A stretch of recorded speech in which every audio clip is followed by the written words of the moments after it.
All right, so one more. I haven't learned any songs this week, so I'm not going to record any. But I got to say that that's really been helping me learn the guitar. I'm borrowing that guitar. I need to return it. It's not even mine. You know, I should buy one as soon as I get paid. But if I'm going to be moving, I don't know. I need to reduce the amount of stuff that I have. And I have been able to actually make some money on the streets now playing this thing. I've found out that busking is completely fine, that I can ask for money for doing it. So I've been giving it away for free anyways. But it's been kind of nice being able just to take a tip jar out on the street and just play music. And it makes me think, you know, I really should be a musician. I should have been from the very beginning. Anyhow, I wanted to talk about the fact that it's been 10 years now. I guess 10 years ago in September. It must have been the beginning of September or the end of August that I left from St. Louis and I went to South Korea. And I've pretty much just been doing this since then. It's been this, and it's been grad school, and it's been a little bit taxi driving. That's been my occupation, but it's mostly been as an ESL teacher, as kind of a backpacker teacher, as one of those people who just says, you know what, I've had enough, I'm checking out, and I'm going to see the world, I'm just going to teach English for a while, and we'll see how that goes. And it was meant just to be a 1 year or a 2 year project, but here it is a decade later, so I'm not quite ready to call myself a lifer because I still believe that there's other stuff that I should be doing, maybe as a musician, maybe as a journalist or something. But the fact is, you know, I have learned a few things doing this, and I just wanted to give just some general advice to anyone who is interested in going into this field, or anyone who wants to just pack up everything and go overseas. And I suppose I am talking about those people who don't really have families, who don't really have much back home. I mean, I have family. I mean, I have stuff. I have connections back home. There are bars that I go to. There are cafes that I know. There are people that I know. There are churches that I go to and stuff like that back home, but there's nothing that really would take me back, and nothing pulling me that strong, either back home or even here, really, when I think about it. When I think about how easy it would be just for me to pick up and leave. But the fact is, last week I've just been working so much, and I've just turned to work as kind of an escape, as a bit of a release from all this. As you know, it's September, summer went by, and I had so much fun, and things were so good for a while, and then it all just kind of fell apart. You know, things change. Whether we want them to change or not, they will, and they either change for the better or they change for the worse. And so that's one thing you learn overseas. That's one thing that I've learned. I guess I can't speak for anyone, but I'll just tell you my experience is that every year it changes, and like Xuanzhou, I have this Dio. I have a poem on my wall, and a Vietnamese poem, and the first lines translate, I want to turn off the sunshine so the colors don't fade. I want to tie the wind so the fragrance doesn't blow away.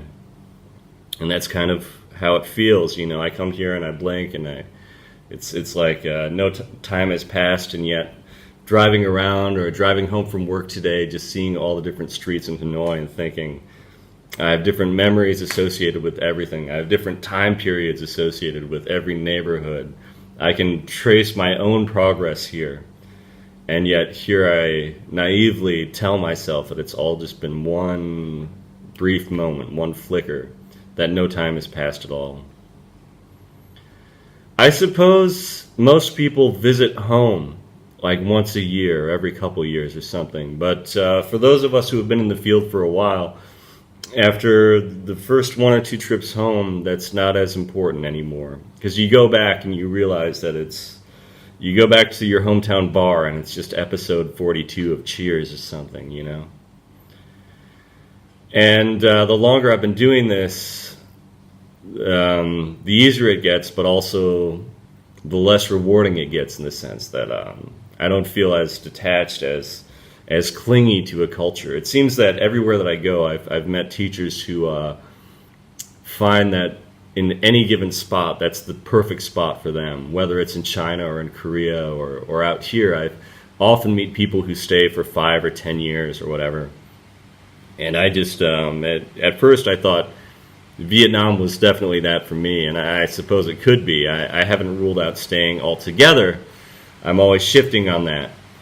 But I just don't see that. I don't understand how people can go to a new country and just attach so much. And I think part of that goes back to rough experiences that I had in Korea. It was sort of my test run, which went poorly in such a way that I had no idea that I would still be doing this in 10 years. It seems kind of odd. But I had a friend who fell in love, I guess, and he married a Korean woman and brought her back and got her pregnant and all that, and now he's a single father, and I'm not sure what happened to her, and it just ended up horribly contentious.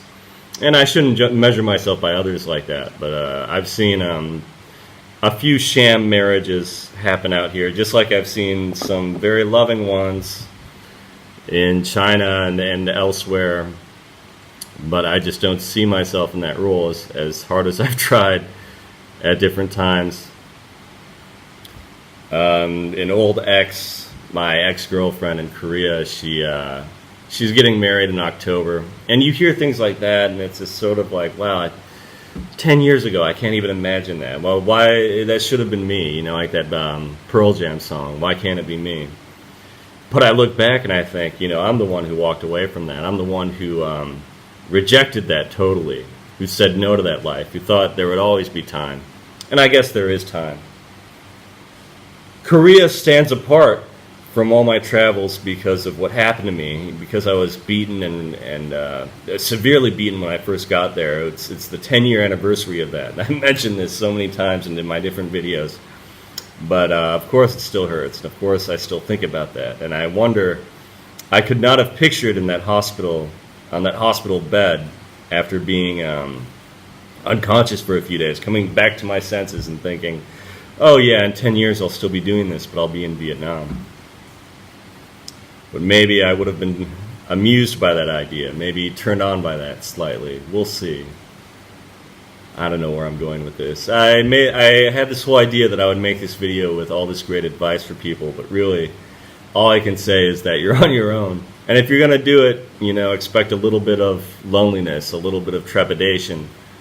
Expect that there's a definite trade-off for seeing so many beautiful things and for being part of so many just frankly bizarre cultures and not being able to understand things, whether it's people putting ketchup on pizza like they do out here, or in China where they